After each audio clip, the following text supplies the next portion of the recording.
ఓ అవ్వా నేను వచ్చేసరికి పాయసం చేసి పెట్టమన్నా, నా పాయసం ఏమైంది? సుయాత అంటే రమ్మని పిలితే పోయిన బిడ్డ. నువ్వు ఇట్లా వాడాల పంట తిరిగితే నాకు పాయసం ఎవరు చేసి పెడతాడు? ఒక అర్ధగంట ఆగు బిడ్డ, చేసి పెడతా. అబ్బా మాటగే నా కడుపు నిండిపోయిందమ్మా. ఈరోజు రాఖీ కదా, స్పెషల్ ఏం లేదా మరి? అన్న వరంగల్ వేయండి కదా, వచ్చేటప్పుడు చికెన్ ఏమన్నా బాగా వేసుకొని తిందుతి.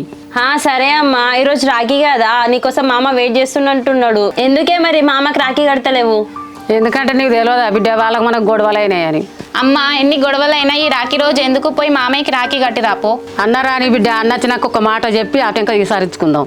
మీ అన్నకి రాఖీ కట్టడానికి మా అన్నని అడుగుడు ఎందుకు అమ్మా? అన్నకి చెప్పినాం అనుకో ఎట్లయినా వద్దని అంటాడు, తెలిసిందే కదా. అదే బిడ్డ, అన్నకును మామయ్యలకును బావలకు పడతలేదు కదా, మరి ఎందుకు పోవుడు? సరే అమ్మా, రేపు మాకు అన్నకి గొడవ అయ్యి మేము రాఖీ కట్టడానికి రాకపోతే అన్న ఎంత బాధపడతాడు, నువ్వే ఆలోచించు. అవును బిడ్డ, నువ్వు అన్నది నిజమే. మా అన్నకు నీ యొక్క శల్యను మా అన్న ఎంత బాధపడుతున్నావు నిజమే అది. అందుకే అమ్మ మామయ్యని ఎందుకు బాధ పెడతావు, నువ్వెందుకు బాధపడతావు? వెళ్ళి